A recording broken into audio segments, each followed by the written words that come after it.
I want to talk about an article today that is a fascinating example of how there are always two sides to every story. The article in question is Ann Arbor teacher fired over poems taught in class despite outcry from supporters. This was published on June 27, 2025 on mlive.com. And I want to linger here on the headline for just a moment. Let's read this again. Ann Arbor teacher fired over poems taught in class despite outcry from supporters.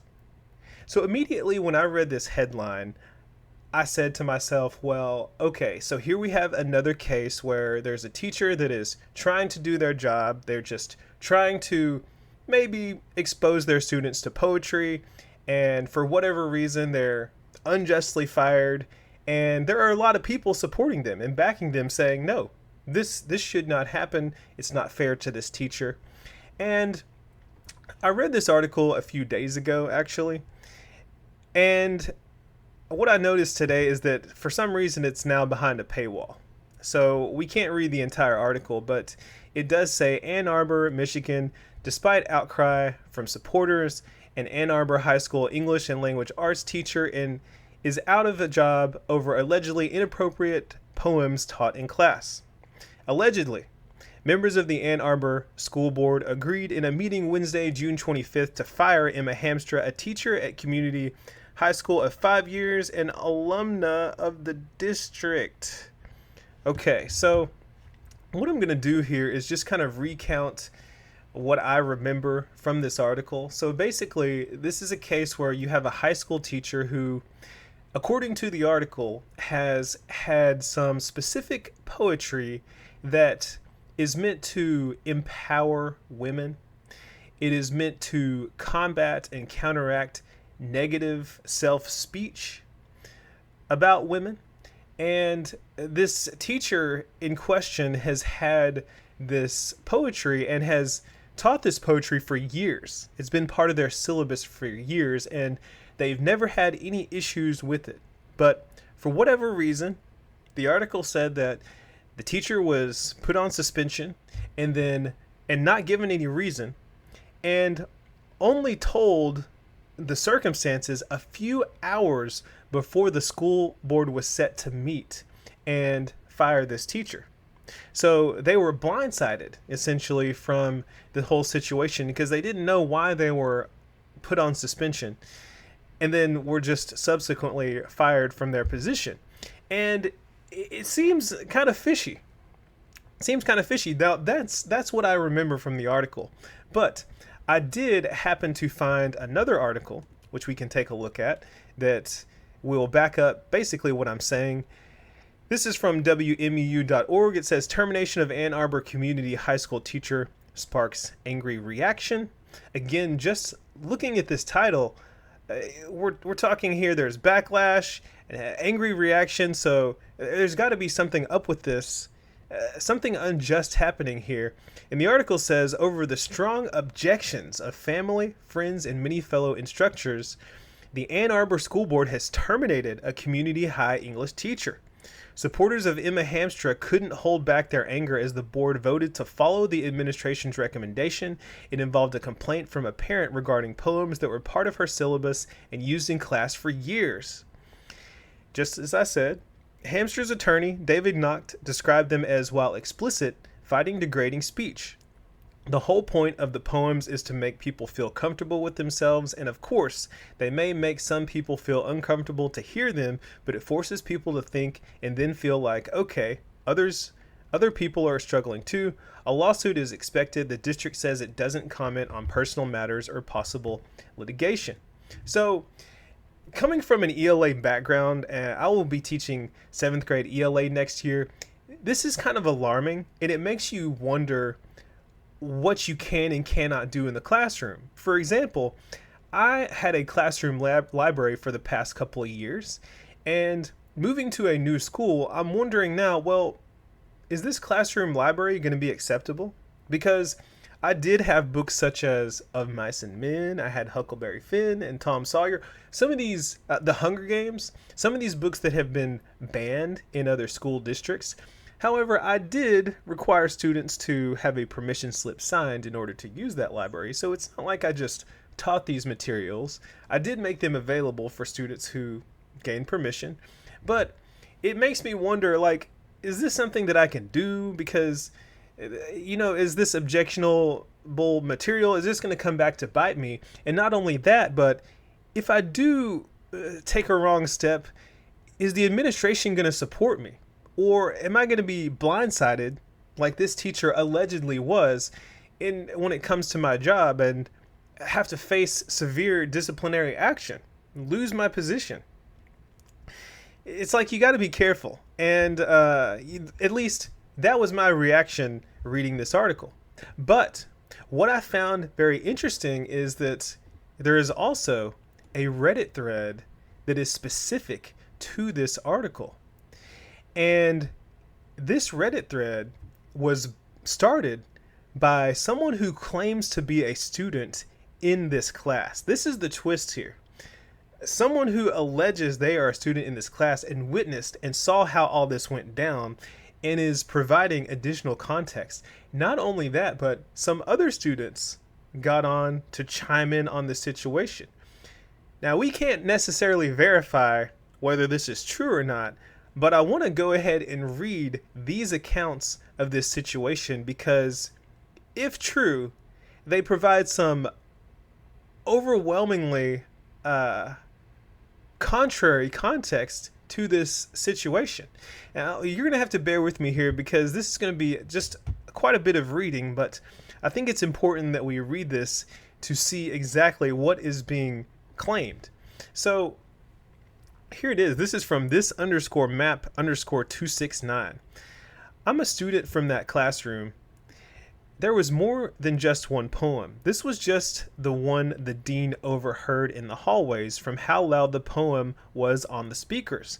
Emma would write poems about her fantasies of Natalie Portman, and she explicitly talked about her private parts multiple times in the poems she shared. She also favored me over a lot of children in our class because I was black, and she wanted to share the same experiences, I guess. Calling me out in the middle of class to quote-unquote relate to me with her blatant, butchered in all caps, black scent, and complimenting me in class, offering me rides home from school while I walked to the bus down the street. She did this to multiple other select girls in our school. She commented about how one of my friends had childbearing, quote-unquote, hips in a previous class, and this behavior has been going on far too long. My friend's brother, 23, remembers her being creepy too. Nobody in our school feels comfortable near her. Just saying this to say, before you say she didn't deserve it, there is so much more that went into this decision. Thank you. So that is an interesting account, an interesting perspective that I think we should consider here, because maybe the supporters don't necessarily know everything that's going on. And for sure, the article that I read did not at all hint at any of this. Now, again, this is just an allegation from someone who claims to be a student at the school, so we can't verify whether this is true or not, but this is being brought up. And that's not the only report on this Reddit thread. So if you scroll down here, it says here, this is from NEACU. This is not a matter of free speech. I'm a student of this school and took one of her classes freshman year in which the poem in question was read. As someone who was there, this is a gross oversimplification of events. Complaints against this teacher were gradually collected over a long period of time, and she has been given warnings before regarding her behavior. Her behavior is, in all caps, predatory, period. I can attest to what other comments are claiming from a public account. As someone who was groomed by an older woman as a child is discussing how this can be defended and turned into some sort of political commentary regarding our current federal government. Although there are different nuances regarding a female teacher, if a male teacher did anything like this, he would be fired immediately. Anyone blindly claiming her side just because of free speech should be ashamed. So again, another person alleging they're part of the school, giving a different account, saying that the behavior is predatory and inappropriate. And I can vouch for the double standard issue because there is in no universe could I even push the limits uh, like this at all, because I would be looked at and seen a certain way, and I don't want to do that.